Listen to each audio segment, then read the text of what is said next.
السلام عليكم ورحمة الله وبركاته. نيابة عن المركز الوطني للتعليم الإلكتروني، نرحب بكل من انضم معنا في هذه الندوة بعنوان منصة تجربة التعلم LXP في التعليم العالي. وأسعد أنا زيد بن علي الرقيب بتقديمها لكم من عاصمة المملكة العربية السعودية الرياض. نحيطكم علما بأن الترجمة الفورية متاحة باللغة العربية لهذه الجلسة، الرجاء الضغط على أيقونة الترجمة في أسفل الشاشة. Greetings from the city of Riyadh, the capital of the Kingdom of Saudi Arabia. I'm Zaid Al-Raqib. On behalf of the National E-Learning Center, we welcome you all to this webinar on LXP and the evolving world of higher education.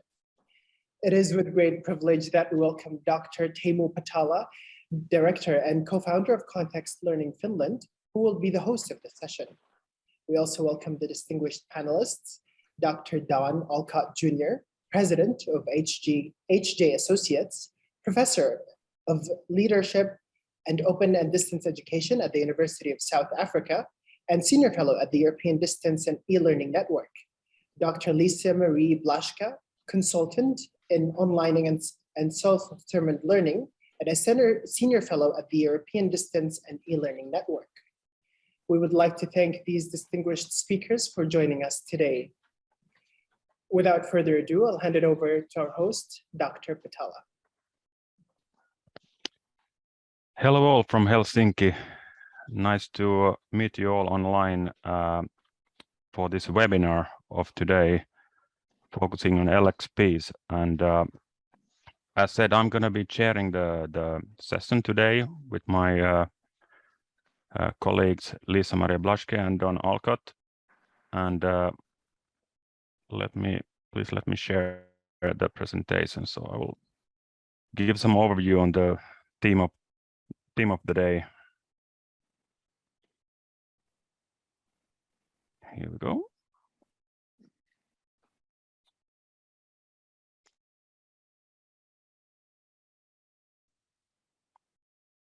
Just need to find a way to switch the slide. Okay.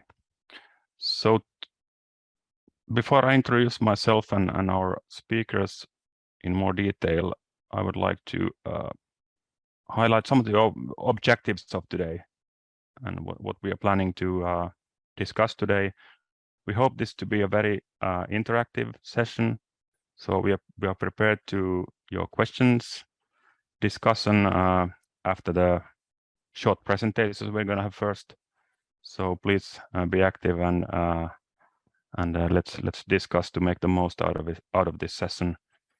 So we're going to focus on how LXPs are actually emerging and how they impact the world of higher education and academia.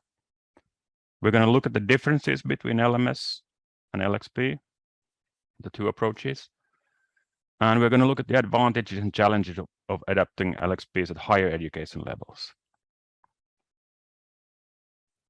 The objectives in detail are to explore and debate LXP in terms of its potential interface with traditional systems. We're going to examine issues raised by LXP, such as lack of control of content or control of students. And we're going to explore how LXP interacts with curriculum design, control, and standards. We're also going to examine how LXP shapes emerging technologies and their applications in higher education.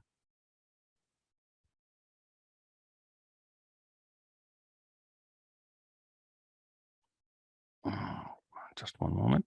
Okay.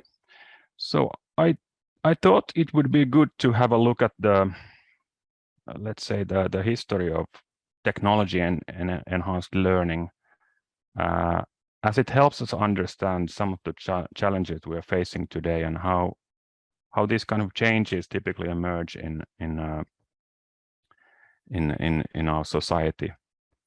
So I have split the history of learning or technology enhanced learning in segments.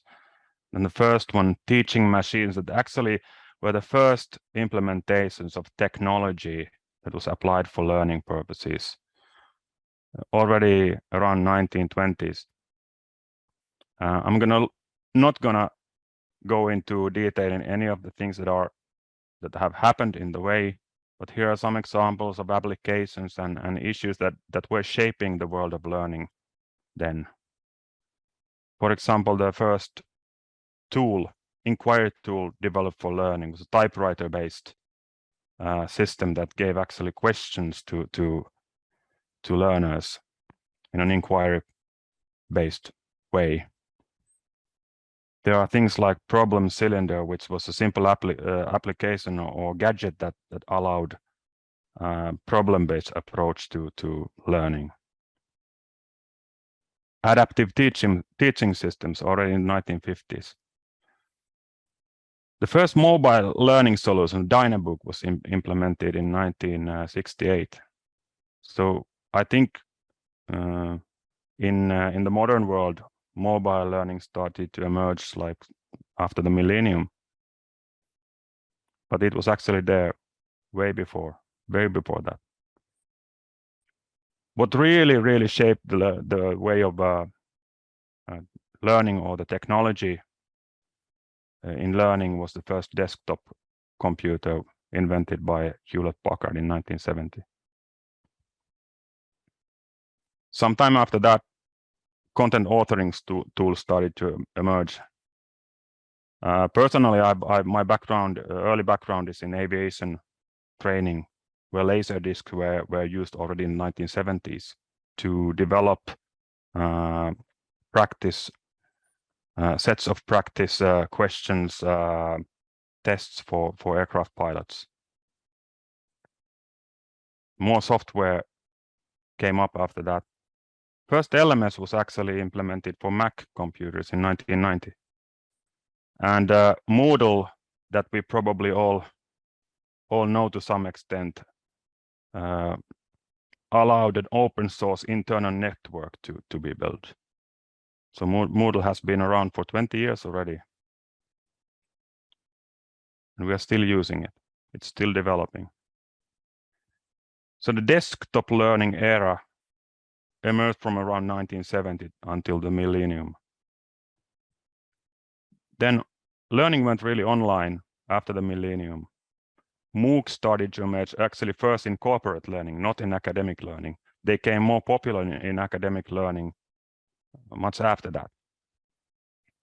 And the first really big implementations of LMSs were seen sometime around the change of the millennium. There were really big budget experiments when organizations were interested in the possibilities of technology enhanced learning or digital learning, but it was heavily driven by technology, and also big failures were made because technology alone was not enough to solve the learning challenge. There was an era I call LMS hype, which lasted around until 2008, where these experiments were done in a very large scale without too much outcome, to be honest. If we compare to today, how online learning, for example, has developed until today. In the academic context, Moodle became really the de facto LMS in early 2000, and it still is a very popular platform representing the LMS approach to learning. So around 2008, and maybe some of you can guess why this happened and what happened during those years. I think started the cloud learning era. First cloud-based LMSs were implemented. We saw massive open online courses around 2012, which very soon became very popular. Mobile learning started to really emerge in large scale, although it had been there for many years already. Bite-sized learning, which people still talk a lot about, micro-learning, emerged. We saw conceptual diversification in online learning. More interactivity was embedded in learning programs. Virtual augmented realities emerged. And inquiry-based, different kind of inquiry-based virtual learning applications and approaches emerged. when all these opportunities became available, people started to focus more on learning experience, learning design, just to make more out of that learning experience. When you look back to history, we can see that technology is very often a driver for new things. And actually in learning, pedagogy can also be a driver, but in a little bit problematic way, because people tend to stick to different kinds of isms or philosophies, that learning has to be something like this or something like that. And they close their eyes for the rest of the opportunities around that ism. That's one of the issues I'm going to be talking about today, and something that I'm very concerned about when we build a new future for our learners. There were many kinds of new platform approaches emerging before 2020. Advanced course tracking solutions, for example, emerged. There's not much talk about these, but they are simple, quite simplified systems that focus more on tracking learning, and they can do that very well. But then was the time ready for LXPs, which is the main theme of the day, so learning experience platforms. And we're going to soon look at what learning experience platform in detail means and how it differentiates from LMSs. As we look forward, we know that the last 2 years, more than 2 years, have been time for big change in our society. Not a change that we necessarily wanted, but for learning, it has been a quite positive change in many ways, particularly for online learning. And I call this era that we are living through at the moment, the time of connected learning, which will shape probably learning organizations, ways of learning, more than nothing has ever before shaped. And these two periods of time there in the timeline that were shaping learning a lot were first the financial crisis. This was like a reality check for many organizations providing learning with regard to who they are serving, why they are doing it, and in what kind of ways they are promoting learning, often online. The pandemic that we are actually still living through was the second moment in time, incident that has shaped learning.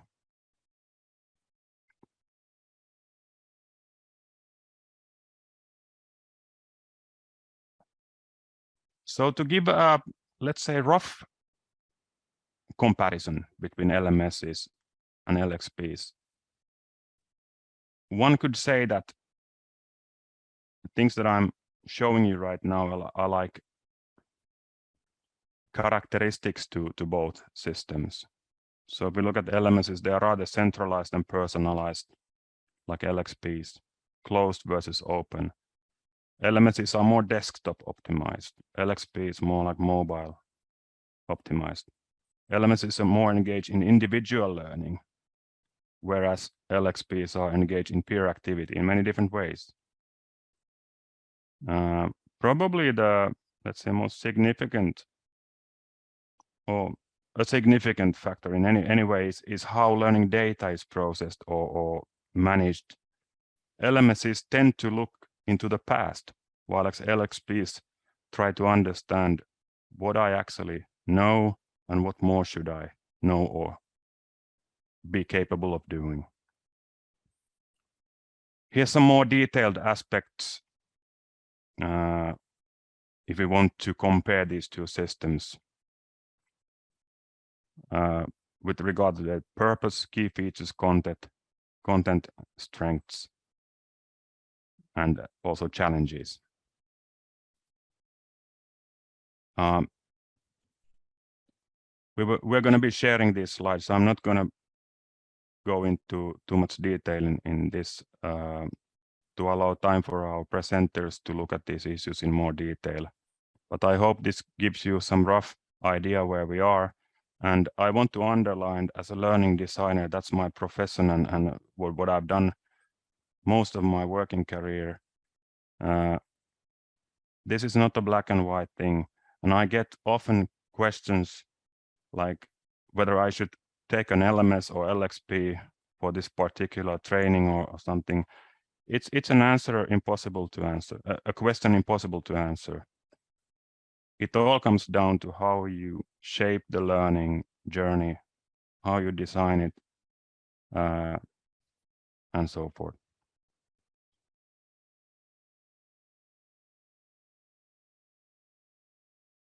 So why learning design is needed for LXPs? The challenge of measuring the impact of learning is always there.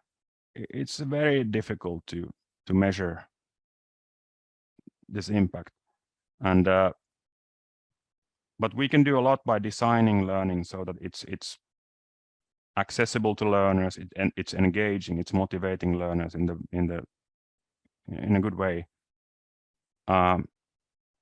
It's not just about spreading the content or granting access to endless resources of learning for learners without guidance, without curation. 90% of what was learned will be lost without reinforcement. That's a fact. And part of the learning design idea is to promote these opportunities for learners to sustainably grab on things that are relevant for them. And poor design in educational systems or platforms is very related to low completion rate. We know this from MOOC implementations. Even the most successful MOOC courses, which may have millions of learners, have very low completion rates, something less than 5%. These are things that could be improved by proper design. The most development tools do not incorporate sound design approaches. So even if you have the best system available, you still need to think how you design, how you make the learning available to your learners with your specific learning objectives. There are known issues in online courses which tend to repeat each other. If you look at different courses that are available out there, selection of methods, are they really methods that are best for that specific need? Can they live up to the standard that is required to be able to learn this thing that is going to be taught? Lack of guidance. This is very important, and I think it's one of the risks with if you go with LXP approach by giving too much freedom to learners, because one of the ideas is to give that freedom, but that freedom have to be guided freedom. So it's our purpose, our responsibility as learning designers, developers, to provide that guidance, and you can do it in many useful ways. Contextuality is very important. I think it's often too overlooked in the academic context. In workplace contexts, a little bit more recognized, actually. But contextuality means that you can put the learner in a virtual learning setting close to the actual context where those skills that are going to be learned will be applied eventually. Virtual realities are good ways to do that. But it doesn't have to be too fancy. You can use very simple ways to allow this. Issues such as implementation and follow-up. I'm hopeful that the LXP approach will provide something more to this, that when we launch new learning programs, we can ensure that they reach learners engage with them, and those that are providing the training or courses get useful information, useful data with regard to how well students acquire these competencies that are going to be taught. Some questions I would like to pose for those who are designing LXPs. Think hard, what does freedom learn to your learn? What does freedom mean to your learners? And how much freedom you want to give to learners? How much you want to guide them? Does learning have to be efficient? This is a very, very acute question in the workplace context, because organizations are most concerned about having workforce that is capable of fulfilling the objectives of the company or workplace. But it's important in academia as well. If you want your students to be able to graduate, you have to think about these things. What kind of learning opportunities you promote that really promote graduation and that journey towards the objectives of students. How to create virtual learning contexts. Many ways. It doesn't have to be too fancy or difficult. Think simple. How to select appropriate methods of assessment and measurement. We're going to probably talk more about this in the next sessions or next presentations. But really, when designing courses, it should actually start from assessment, thinking how you assess the learning experience, and it's interconnected with how you plan the course, what kind of content, what kind of elements you include. Keep them in line with assessment and measurement of learning, and how to design the learning experience. I would like to say students are clients to those designing learning programs, professors, educators, teachers. If you can imagine them in being your clients, that can probably help you in designing an experience that they will value, they will engage with, and it will promote better learning outcomes. This was my part of the session, and I have to say that something happened in my presentation, because I have included presentation slides for introduction slides for our two other presenters, which I have here now. So I'm sorry for that. I'm gonna briefly now explain or introduce our two speakers and give them the floor to them to talk about their specific topics of the day. We're going to next have on stage Dr. Lisa Maria Blaschke. She's an education management consultant and with specific expertise in hybrid and flexible learning, online learning design and development, project management. Dr. Don Alcott will more look at the change aspect of this. He has expertise from global open and distance learning in international context, and Don touches an important aspect of change, because the issues that we are facing at the moment in learning are quite, let's say, interesting, because we know that the pandemic impacted over 90% of learners in the world. Teachers learned overnight how to do teaching online from distance, and we were very soon adapted to this distance education mode. And I hear from many of our clients that it's now a challenge to have the students back on campus. And we don't know what the future of learning will be in the academia. I believe it's going to be something hybrid. Lisa will probably throw in some really nice insights on this. But it's definitely not going to be something that it was before the pandemic. Interesting future. I'm going to give my best thanks and appreciation to my good colleague, Dr. Alan Bruce, who is not with us today. He's done an excellent work, amazing work to put together this webinar. And thank you, Alan. We look forward to working with you soon again when you are back in business.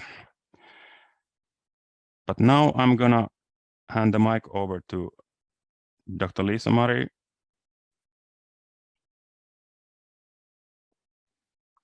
Thank you, Timo. I'm going to share my screen. Okay. First, I want to thank you, Timo, for all of your work in preparing the webinar today, getting us all on the same page and getting things moving, and as well as to the National E-Learning Center for the invitation to participate in this webinar today.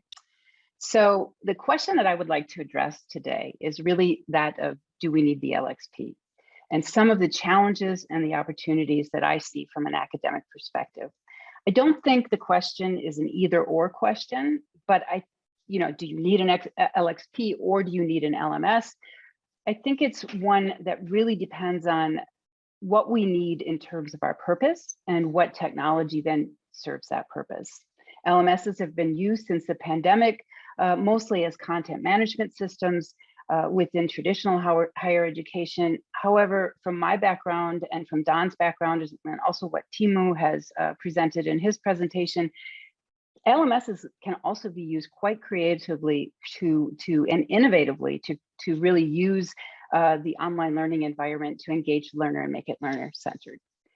So the first thing I'd like to do is talk a little bit about the LMS and what I see as some of the misconceptions that were, for example, in the tech target definition that we all looked at before we started this webinar. And one of the first misconceptions that I see is that students have little or no agency in an LMS. And from my perspective, it really depends on the pedagogy that you use in defining the level of learner agency within the environment. For example, you could use pedagogies such as connectivism, hoidagogy, rhizomatic learning that really focus on learner-centered teaching approaches such as project-based learning, challenge-based learning, experiential learning, design thinking, and these all can be applied to give learners more agency. So it really doesn't depend on the technology in this particular circumstance. The second misconception in the definition I found was the student experience is confined by the curriculum. And for me, as an instructor, it's really the design of the curriculum that determines how and if the student experience is confined. You can open up your curriculum and you can make it a living curriculum. For example, you can allow students to choose the content that they want to study and to learn. You can help, they can be part of defining the assessment, and they can also be part of assessing whether or not learning outcomes have been achieved. So it really depends on how you design your curriculum that determines the level of agency. The next misconception that I see in this definition is that the LMS is a closed system where content is controlled by the administrators. From my perspective, again, the system is only as closed as the instructor makes it.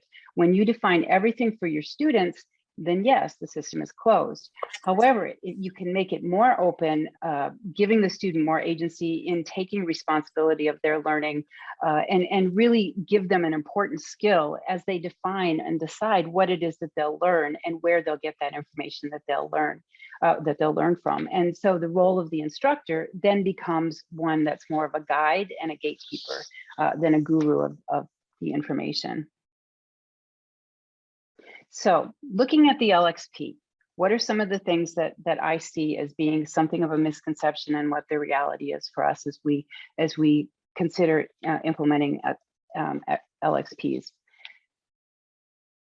Students have more agency and control in an LXP. I agree. And I agree that students do have more agency and control, but I also think that algorithms play an important role here and define what the student actually sees and the learning pathways that they take. And these are all defined by the programmer who defines the algorithms.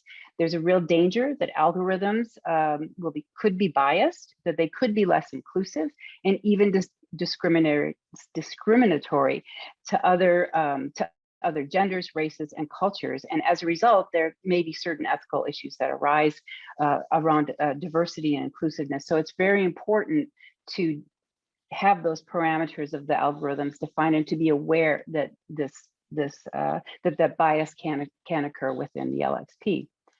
The LXP gives students an opportunity, an open-ended platform for discovery. Yes, I agree with that. But again, it's only within the degree of the platform and the algorithm openness. For example, we can allow for open-ended discovery also within our courses. We can design authentic assessments that allow students more agency and control, where they're actually linking to learning opportunities and resources and content that are outside of the traditional classroom. So you don't have to confine yourself only to the LMS. It's a bit of a problem with freely shared content. Gatekeeping is really critical in any open system and any time that you use open content. So what do I see as some of the challenges to LXP adoption? Here are some of the ones that I see in higher education and questions that I think need to be considered and addressed before we adopt LXPs. First is vendor lock-in and a fragmented, overrun vendor market. If you have decided to adopt an LMS, it's going to be very difficult for you to shift rapidly to an LXP because you've locked into that LMS. And so there's a lot of vendors right now. And so it's difficult to see what is the correct vendor, which vendor should we go with.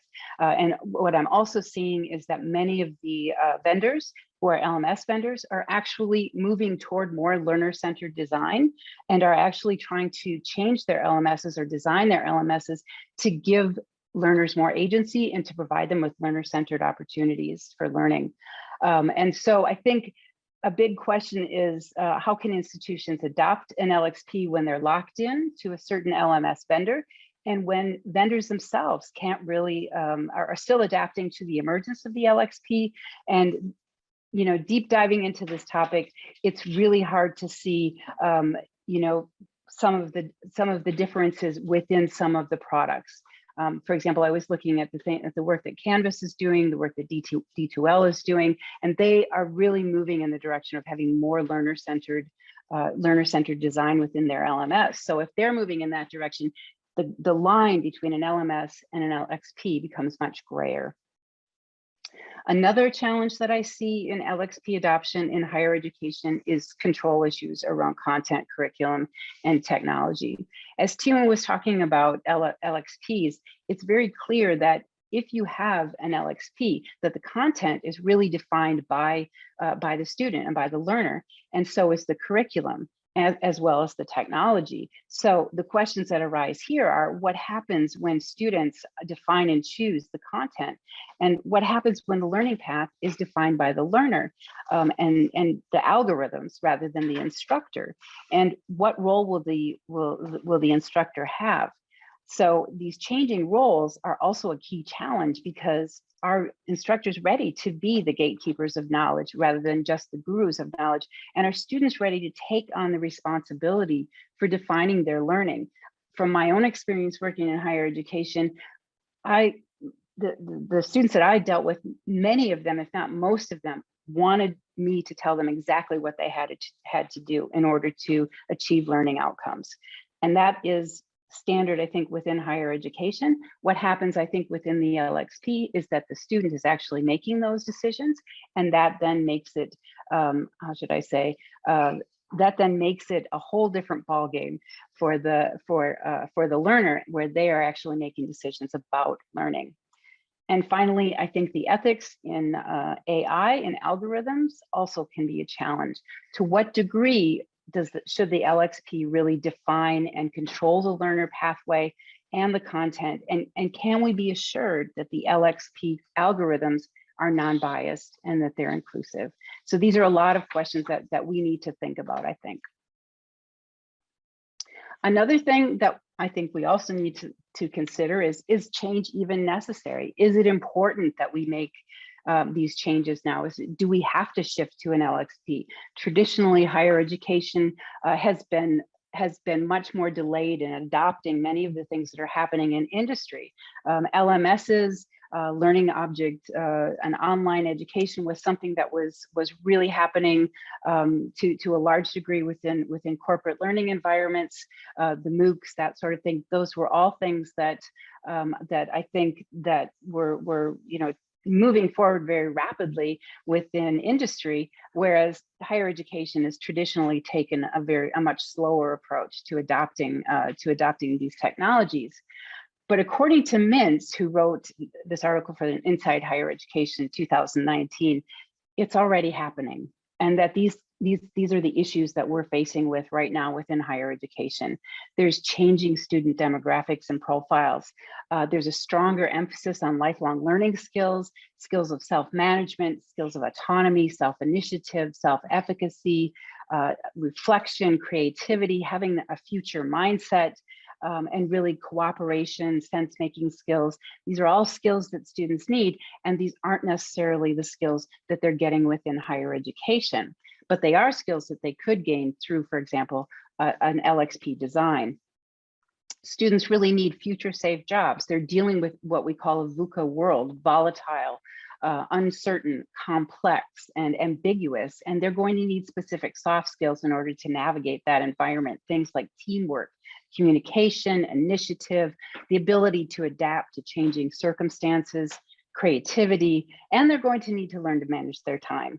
And employers need students to be able to start to really hit the ground running once they enter the workforce.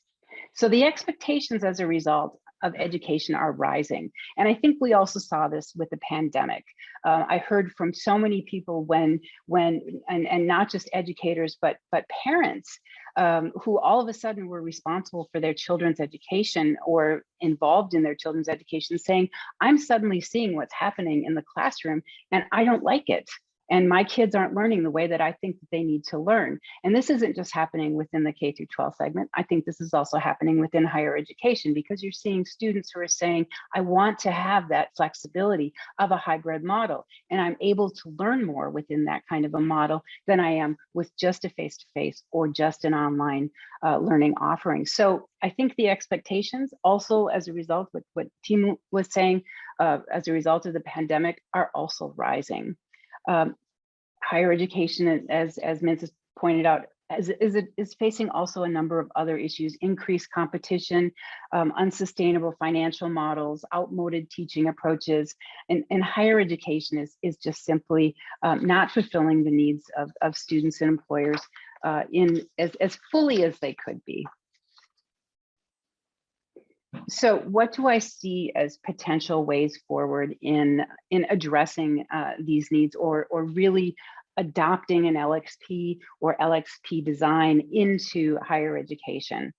I think the key thing is that we need to shift from instructor-centered teaching to student-centered teaching, or student-centered learning, and really support students in becoming more self-directed and more self-determined in their learning. And this requires a really important mindset change for instructors, that they see themselves not just as the gurus, but really as the guides and the gatekeepers, and to give more autonomy, more agency to the students. And for the students, it's also a big change, because they need to be able to adapt to being more responsible for making decisions about their learning.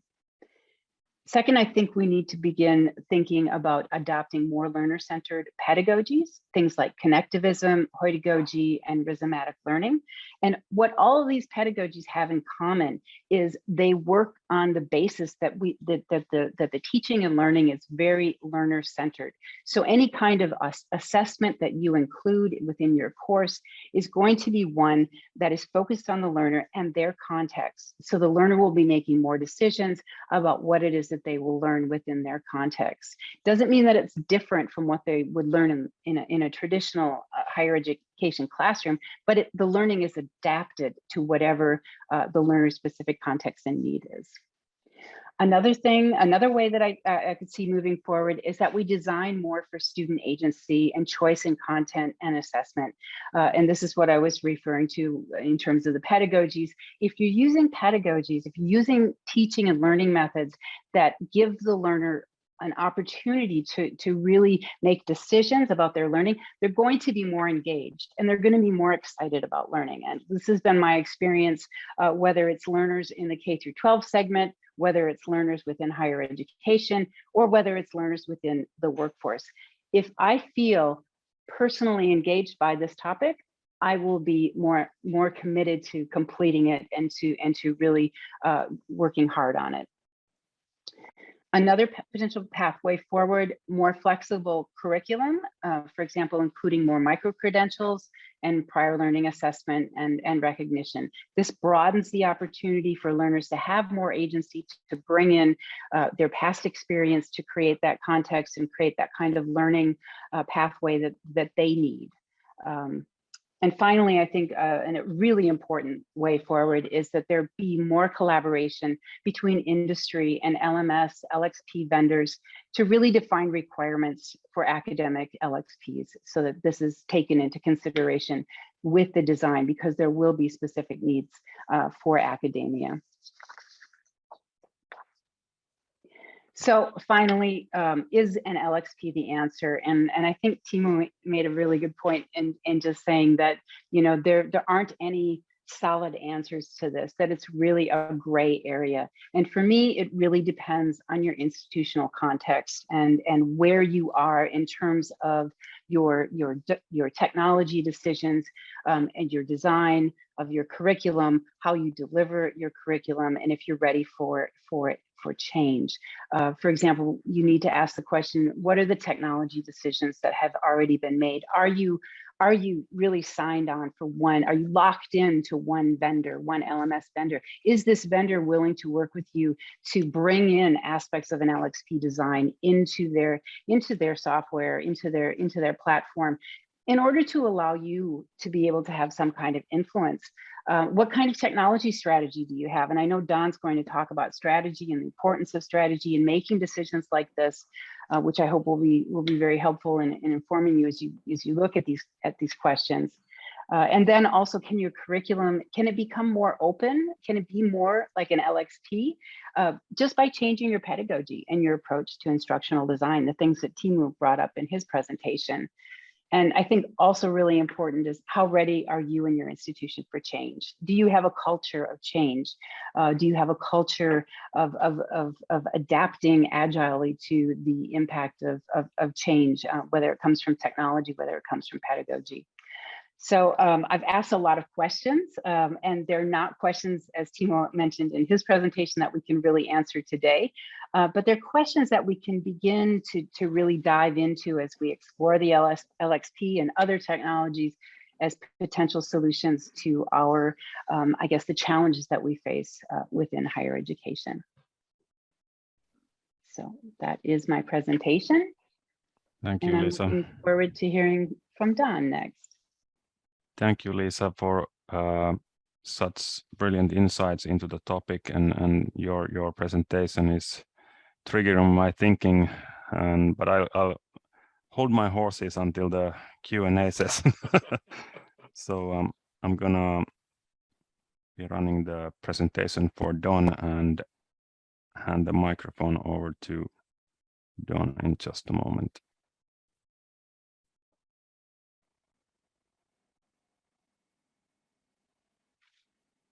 Off you go. Am I live? Don, you are, yes. Yes, you are. Okay, very good. Please.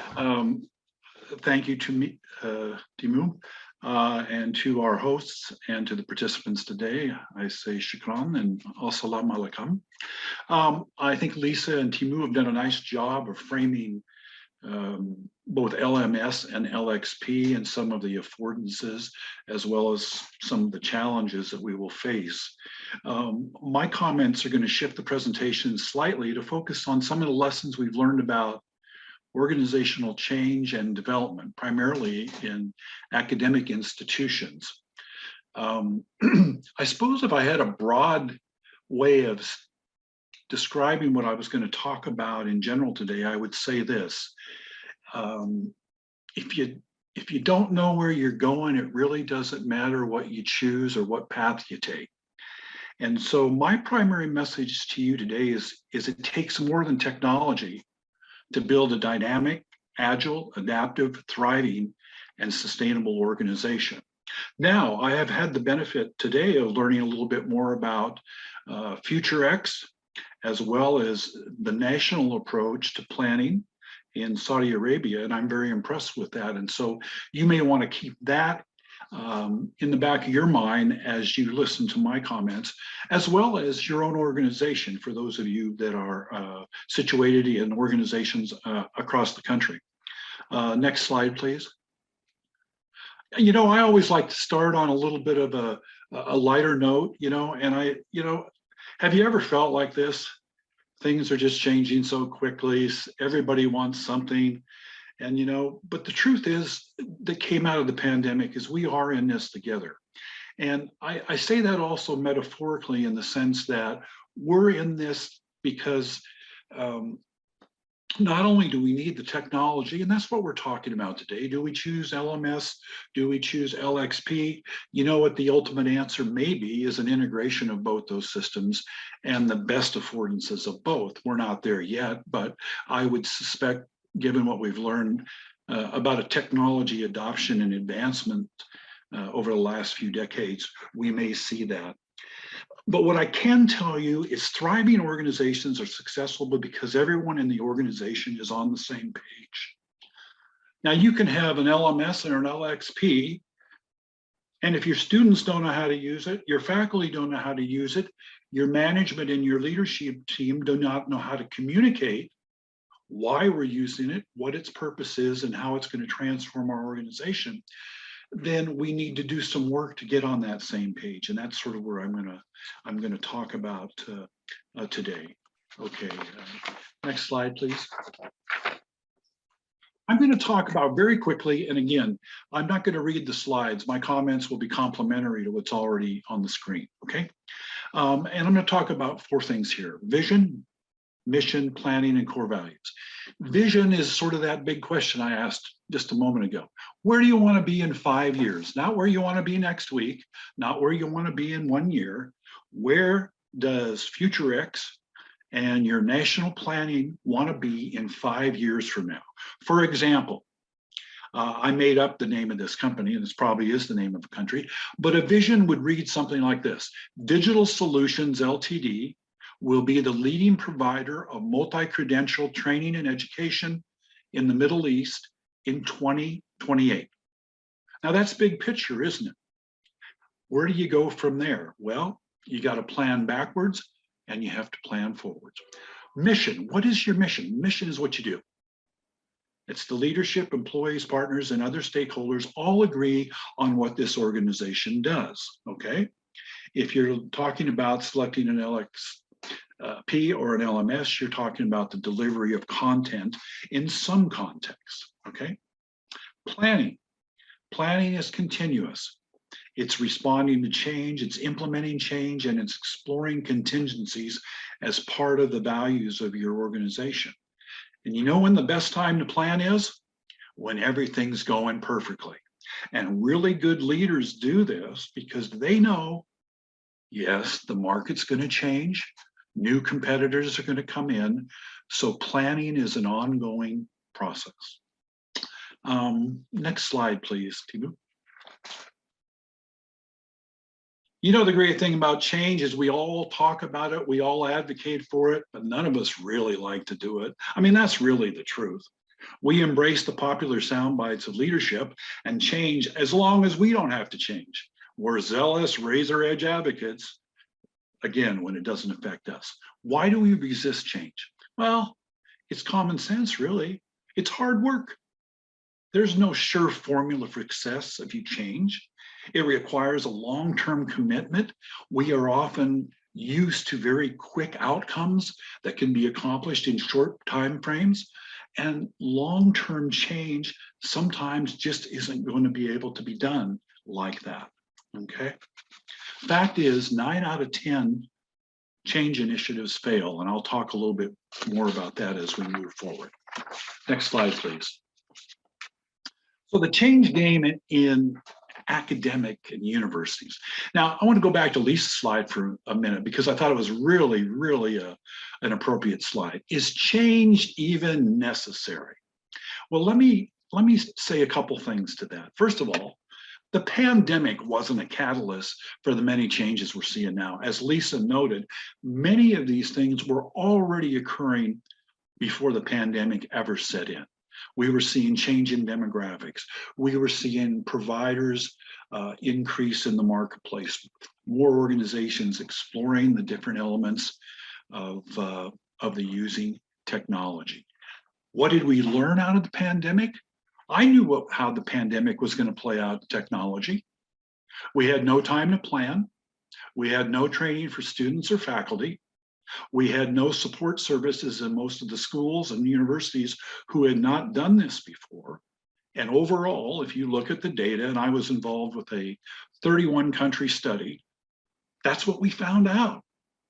People sort of fell into it. So it wasn't done very well. So it's hard to assess quality given the circumstances in which that was done. I already talked about planning. It should be continuous. Take time not only to plan, take time to design. Timu, as he noted earlier, is a learning designer by profession. He would probably be the first to tell you that really good design takes a lot of input and a lot of time. And we need to build that into our change mechanisms. Stakeholders. When you think about an LMS or an LXP, who are your two key stakeholders? In my view, it's the faculty and the students. Those are the two user groups that will be affected by the change the most. And I've got some, a revelation for you. In most universities, I won't say all, faculty don't like experts. They don't like consultants. Do you know who faculty listen to? They listen to their peers. And ironically, where this process of dependency on one's peers comes from is one of the great books in the diffusion of innovations that was written many years ago by a man named Everett Rogers. And it was entitled Diffusion of Innovations. And his data came from, if you can believe this, agricultural technology. In other words, why did farmers choose certain technologies? It wasn't because of what the John Deere salesman said to him when he came out to the farm. No, it was what their other farmer colleagues were doing on their farms. Faculty are the same way. So when you're talking about an LXP or an LMS, and you're talking about bringing your faculty aboard to use this, they're going to look to their peers as much as they're going to look to you. Excuse me. Benefits continuum.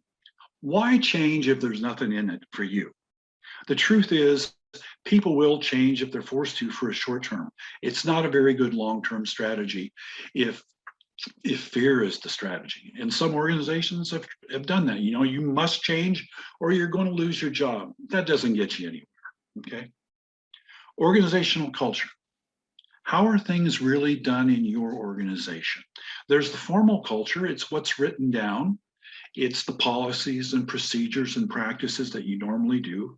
And then there's the informal culture, which are those things that are not written down, and yet everyone in the organization knows those are critical and valuable part of the core values of the organization. The change process is long-term, and astute leaders don't differentiate between planning and change processes. They know they both need to be continuous. They are constantly planning for change because neither simply stop. Lastly, along the change process in universities is the Abilene paradox. What this is really about is, do you have open and candid communication in your organization? Because if you don't, you're going to lose the creative and innovative ideas of a lot of the members of your organization. So do people feel comfortable sharing their ideas around technology, around training, around everything you're going to do as part of FutureX, as part of using the content and the LMS and or LXP to carry forward to achieve that vision I talked about at the outset, okay? With the Abilene paradox, which is actually called the management of agreement, what happens is, for example, you have 10 people in the room and they're going to decide whether you're going to buy an LXP or an LMS. And everyone goes around the room and it sounds like everyone's ready to go for the LXP. In reality, 6 of the 10 people in the room really don't support that. What they really want to do is say, why don't we get a good LMS and get some experience before we go jumping into the deep end, okay? I'm not advocating that. Please be clear about that, okay? I'm giving you an example of what happens in organizations when you don't have open communication. You don't get everyone's true views, and that's invaluable, particularly when we're talking about innovation and creativity. Next slide, please. I'm not going to go through this in detail. I said earlier, I referenced the book, Diffusion of Innovations by Everett Rogers. A second book I would reference here for you would be by John Cotter, and it's called Leading Change. And he has an 8-step process. And again, I'm just going to briefly touch on these. Urgency is not panic. There has to be a reason to change, and the leadership has to decide how they're going to communicate this to organizational members. Guiding coalition, that's your leadership or management team. But again, everybody has to be involved in the process. It doesn't matter whether you buy an LMS or an LXP, if your students and your faculty aren't ready for it, if they don't know how to use it, if the training's not available for them to learn how to use it, then all you have is technology. And I can assure you that I've worked with a number of corporate and university presidents in the past who spent millions of dollars on technology and they didn't know what they were going to do with it. I once worked on a university campus that had 6 LMS systems running at the same time. Now, do you want to talk about a waste of resources and redundancy? All because each of those organizations within the university wanted to be the leader, okay? Number 4, you got to communicate your vision. Broad-based action goes back to what I said about involving everyone in the process. Short-term wins. One of the things we like in life is what? We like to have something to look forward to. Remember earlier I talked about a 5-year vision? Well, you can't wait for 5 years for something good to happen. So you set goals, maybe on an annual basis, and you progress towards those goals. And so when you achieve them, you're able to share that with everyone in the organization. Everyone feels like they're part of that and they have contributed to that. 7, you have to consolidate your gains and remain agile and flexible. You still have to do business. And finally, and this is the most difficult part, how do you embed those changes into the core culture of your organization? In other words, looking at your core values and how do those line up, or maybe just change a little bit. And that's what you have. My last comment on this change strategy, and there's a number of change processes out there you can look at. Again, I would recommend this one because he builds most of his book around actual examples, so you can get an idea of different organizations. And most importantly, it's not chronological. You don't do 1 and then go to 2. In fact, as you're going through a change process, oftentimes you're moving back and forth between many of these at the same time. Next slide, please. All right, to sort of sum up, develop a roadmap for the future. That's your vision. Integrate continuous planning and change into your culture. Engage all stakeholders, particularly those who will be affected by the change the most. Now that's students and faculty for sure, but it's support staff, it's learning designers, it's your partners inside and outside the organization. It could be regulators. In the case of FutureX, it's probably a variety of national stakeholders. All of them have to be part of this. That's how you create that agile, thriving organization, okay? Decision-making and good judgment are not the same. We all can make decisions. My granddaughter can make decisions.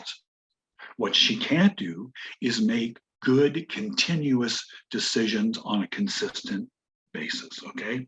So you need to remember that judgment is absolutely critical in this process. Engage different perspectives and create options for your challenges and issues. Any problem, any issue you have in your organization, there are 5 good solutions to it. That's right, 5. Not either or, not black or white, not this or that. 5 good solutions. Which one do you choose? The answer to that is twofold. First, it's probably a synthesis or an integration of pieces of all 5 of those solutions. And secondly, it's based on the criteria within your organization. Timeline, how much money you want to spend, when do you want to be up and running, what's the role of your competitors and stakeholders in this? You decide that criteria, but at the end of the day, you've got options, and that's what contingency planning is about. Having those different options from which to choose from to create the best strategy for your organization, okay? 5, manage growth carefully. This is the one people say, well, we don't have to worry about that. We're not growing very quickly. But if you do and you didn't plan for it, it can overwhelm you very quickly. And lastly, and I think this has been a message from all of us today, is there are no perfect change processes, okay? There's a lot of factors go into it. We must consider the context, the culture, the values of each organization, and look at those as we're looking at the change process. That really sort of sums up my presentation for today. Shukran, thank you very much. And I'm happy to share this, my presentation slides with participants and of course the host. Thank you very much.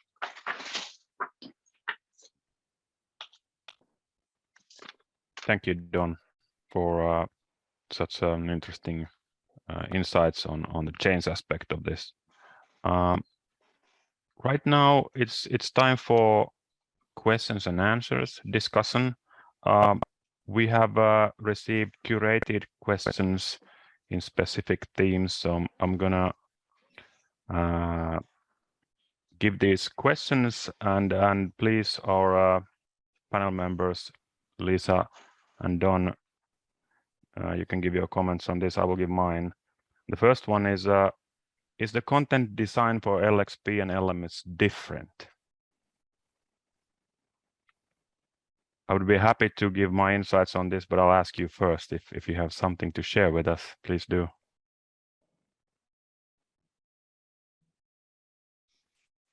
I'll go ahead, Timo. From my perspective, I would say that yes, there is a difference in terms of the content design. And I think for LMSs, you have much less learner agency. I think that there's potential to be able to design for more learner agency. But in general, most institutions are using LMSs in such a way that they're controlling the actual learning, and it's not as learner-centered as it could be. So I guess my response would be that for LMSs, there's not as much content design. There's content design, but not for learner agency.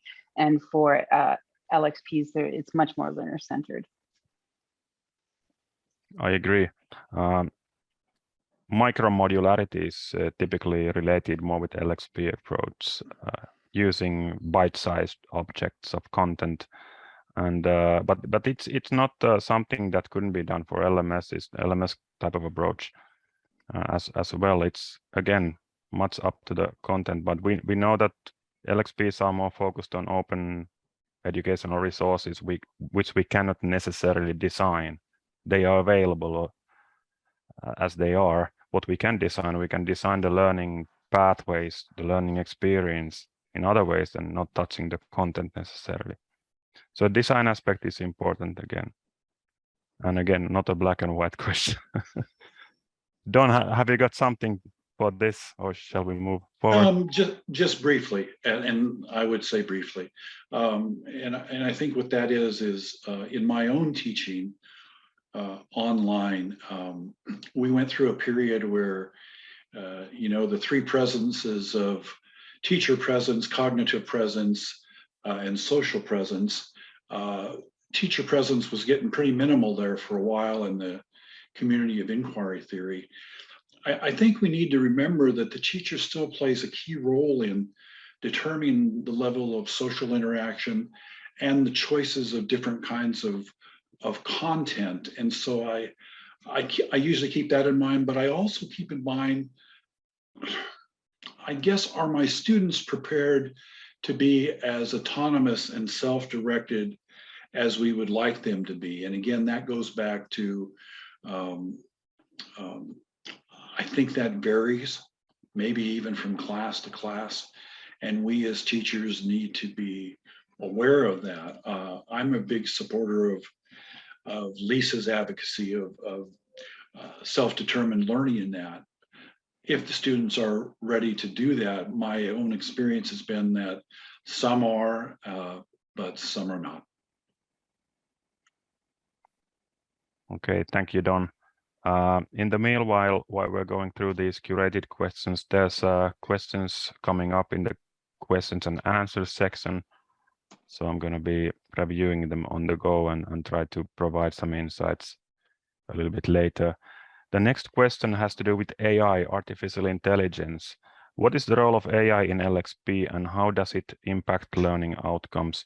This question has partly been answered but maybe Lisa, you can probably, this is your strength, maybe contribute something to this question. In terms of the role of artificial intelligence and algorithms within an LXP, the decision for the learning pathway is often made by the algorithms that happen in the background. For example, if I'm a learner who's learning within an LXP and the system notices that I have an interest in certain topics, it will then direct me to those certain topics within the learning environment, learning experience platform where I can learn more. That's just one example of how an algorithm might work. And so the role is to actually guide the learner to the content that may be interesting for him or her. In terms of how that impacts learning outcomes, I think it really depends. If it's a good design of the algorithm, I think that learning outcomes could be very good. But if the algorithm is actually sending them to content that isn't of interest to them, or that doesn't fit to what their context and their interest and their need is, then the learning outcomes may not be as good as what you would have within an environment, for example, with an instructor that is giving you really the one-on-one guidance that you need. True, and this is a quite young area of development, AI in learning in generally, and I have to say that I haven't seen too many very successful approaches to utilizing AI in this regard, but we are hopeful for the future and we're actually involved in a number of research initiatives where this issue is studied in detail, and there's a lot of hope, at least for the future, that AI will benefit learning in many ways. The next question has to do with retention. Which one is better, LXP or LMS? I wrote some thoughts on this.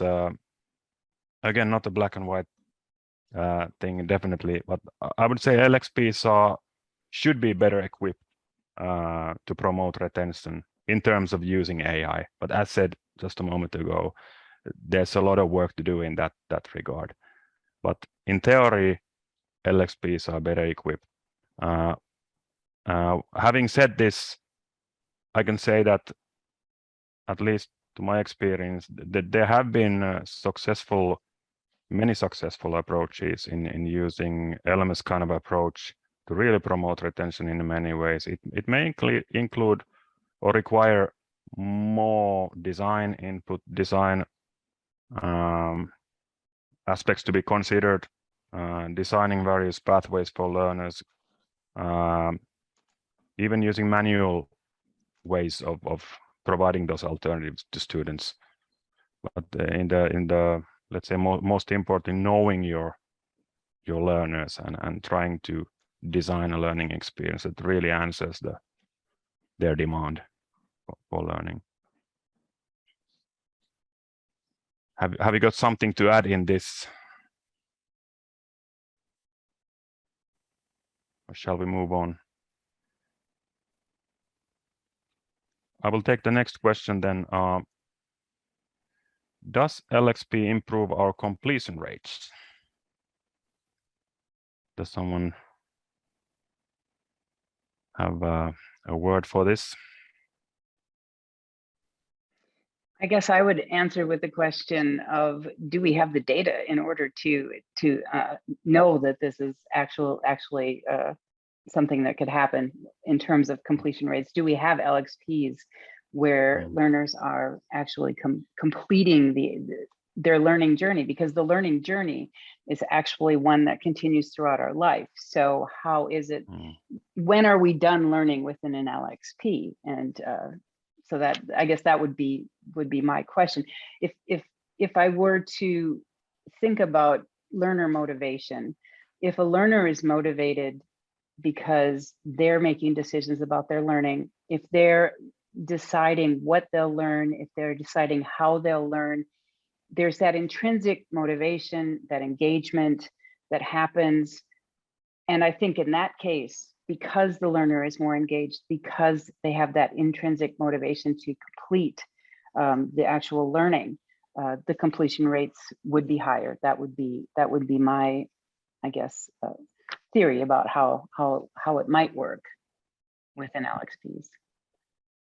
Oh yes, we actually had an interesting discussion about this in the first webinar, which was more focused on workplace learning people, discussing whether completion is actually something that we should be considered, or should we be more considering the outcomes and the competencies that are likely to be developed. So, but of course, But I think that, yeah, go ahead. I was just going to say, I think that's a key question. It depends on completion of what.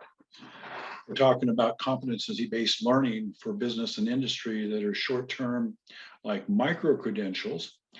I would predict, without having any ready data in front of me, we'll probably have pretty high completion rates for that, as opposed to maybe your traditional university course. So I think, we need to talk about completion of what. If you look at the data, which there's quite extensive data on completion rates of MOOCs, what do we find? It's terrible. But it's because we have a lot of people going into MOOCs to just want to go in for a short period of time, get some specific information, and then leave that. And so again, you've got all these different rationales and motivations for completing or not completing. So I think we need to be clear about what we're trying to measure here when we say completion, because completion of degrees, completion of certificates, those things. So yeah. And I think another aspect, and this you brought up in your presentation, Teemu, is that if there's poor design, there's going to be a low completion rate. And so design, whether it's in an LMS or in an LXP, it needs to be good quality. And if it's not good quality, you're going to have low completion rates. True. Thanks for your insights on this. I will read the final curated question, which has to do with assessment. When it comes to assessment, what is the key difference between LXP and LMS? Pointing to my presentation earlier, I think in principle, the difference is that LMS typically look into the past, and LXPs try to understand what kind of learning is taking place, what kind of learning should take place, and what kind of competencies we should be promoting among our learners. But please comment on this if you have thoughts.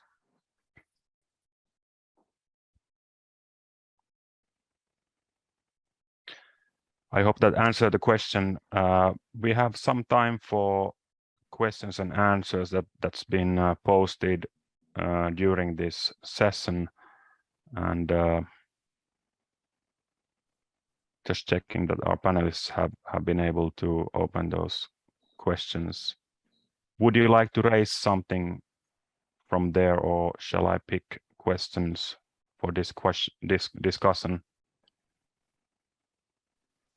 I would actually like Yeah. to hear Don's response to the first question about there's nothing to prevent higher education organizations and other enterprises from combining the LMS and LXP experiences. And I agree with that, but I think we're also dealing with the issue of change, and I think Don can speak to that.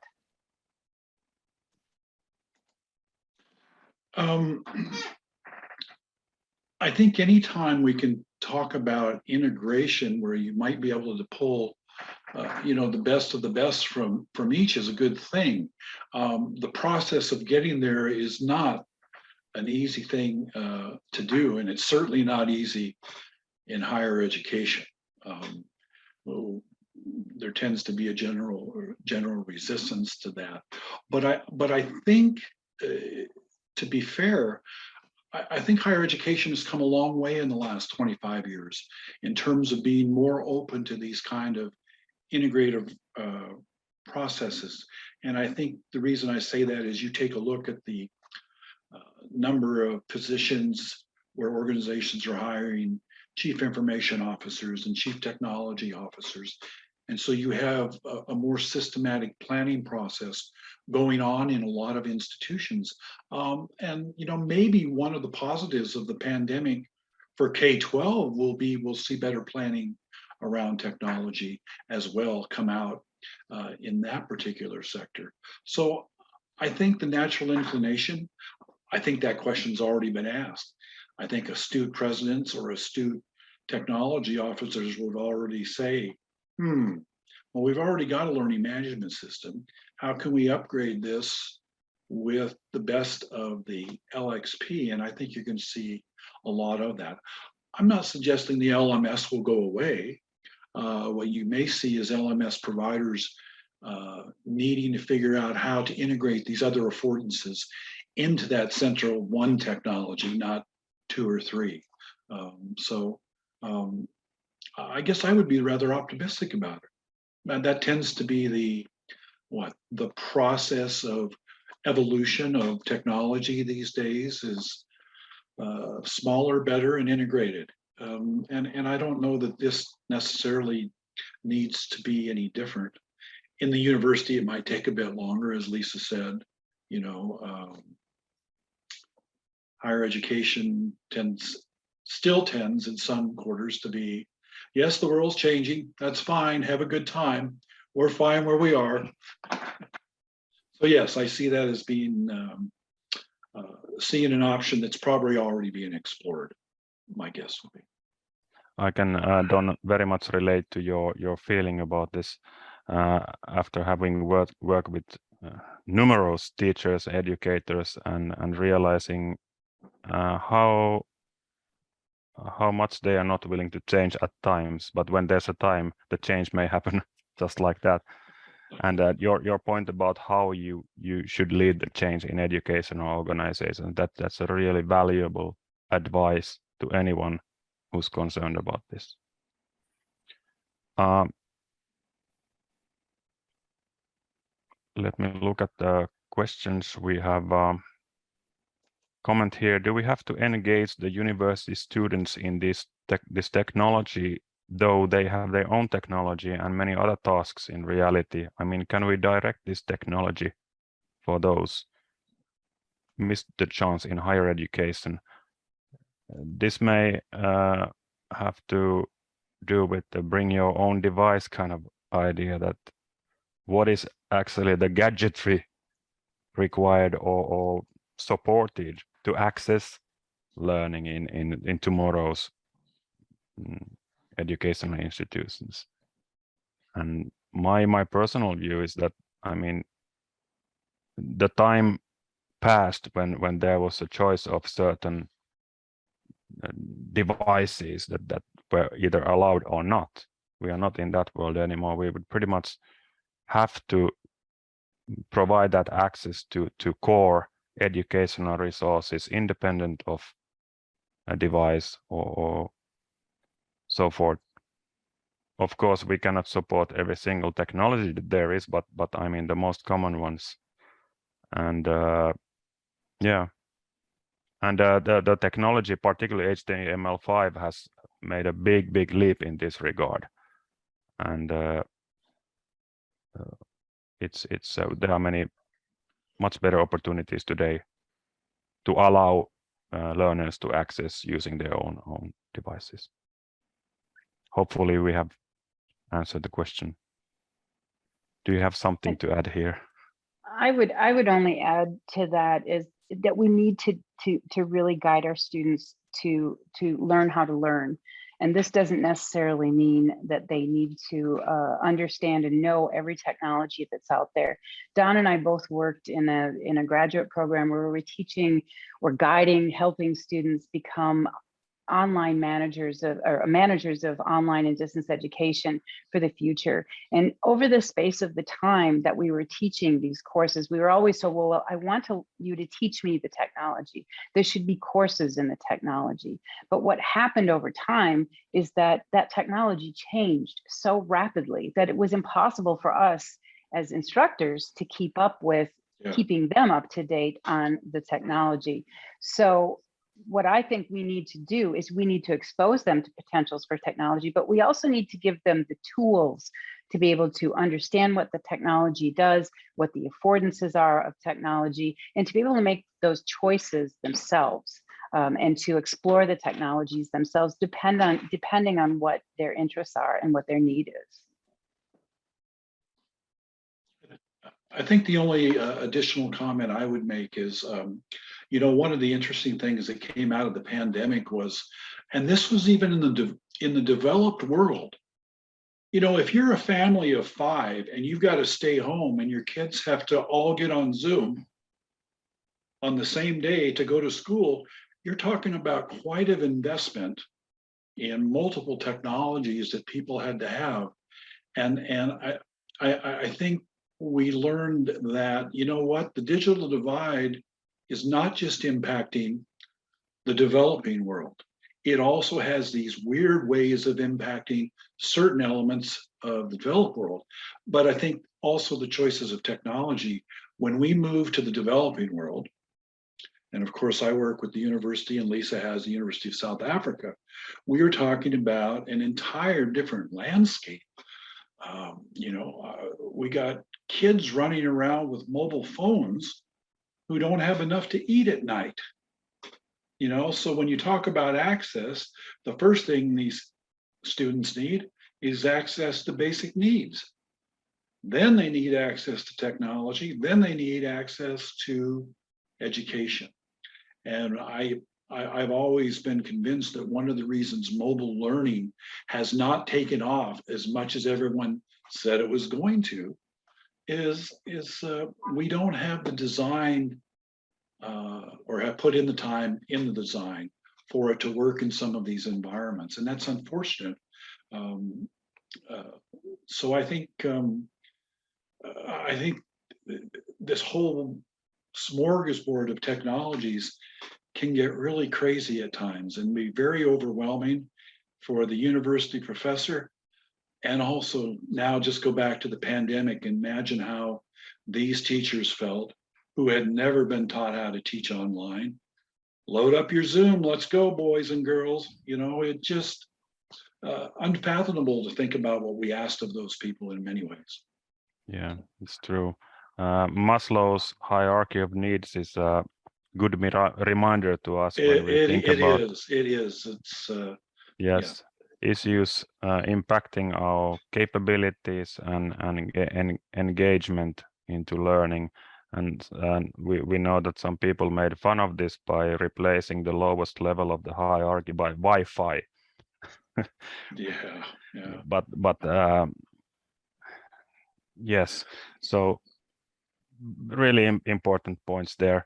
And somehow related to this, I picked a really interesting comment here, critical comment. We have to be careful about the real learning experience which students achieve and master. Learning by doing is the best practice for students' outcomes. How can we save the student time and efforts to gain meaningful learning?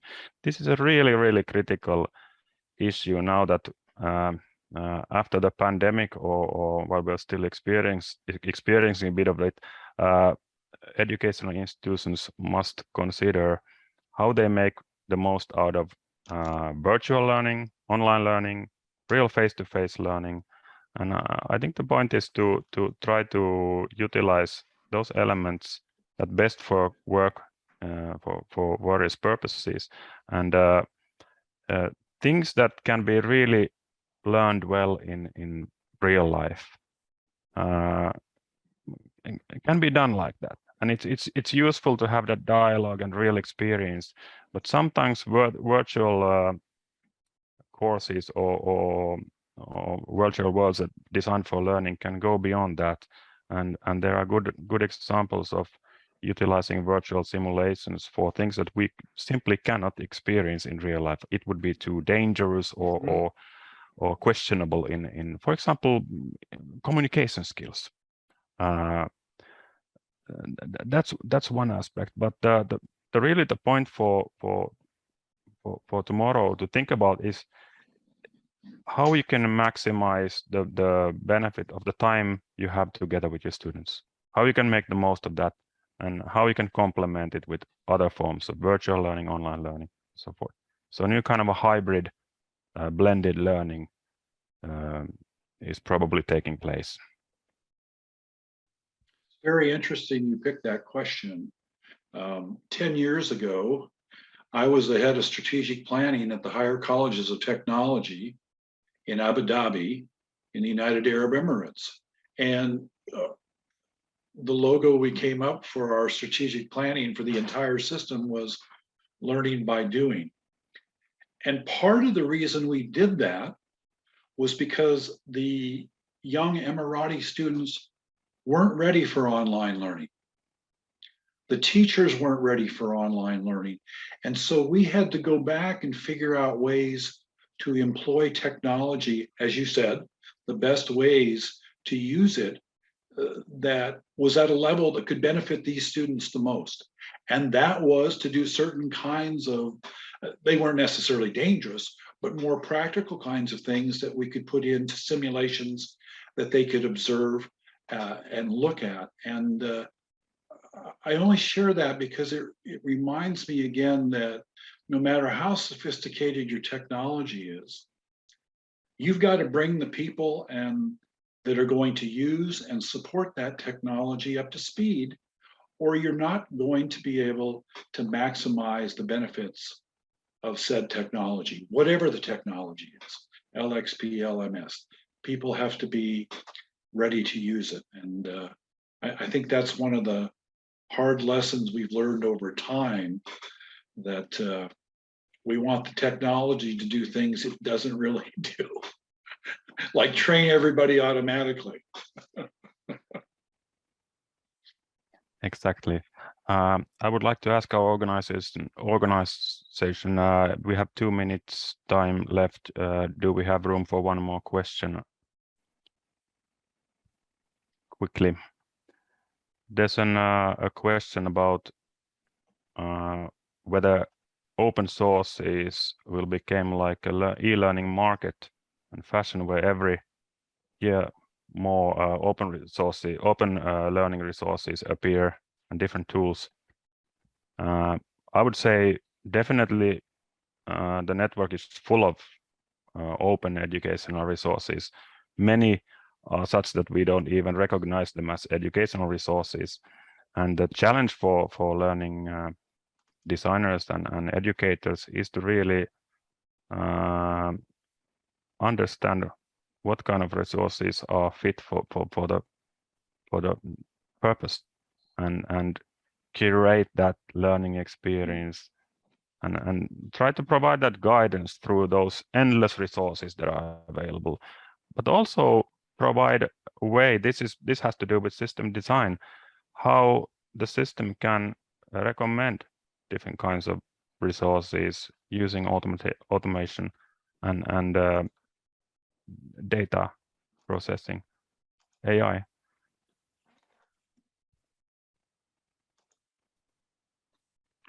Anything to add here? Thank you for your attention, all the questions we have received. Thank you National E-Learning Center for this opportunity to contribute to this interesting opportunity, and we are eager to see where this Future X initiative takes you, and hope to be able to support you in this. Thank you, Dr. Shukran. A link to the webinar's survey has been provided in the chat. We kindly ask the participants to complete it within 10 minutes after the end of the session. On behalf of the National E-Learning Center, we thank our distinguished host, Dr. Teemu Patala, for leading this interactive and informative webinar on LXP and the evolving world of higher education. We would also like to thank the esteemed panelists, Dr. Don Alcott Jr. and Dr. Lisa Marie Blashka, for their valuable input, and the participants for attending this webinar. Until next time, I'm Zed Rgeb. Thank you for joining us. Goodbye.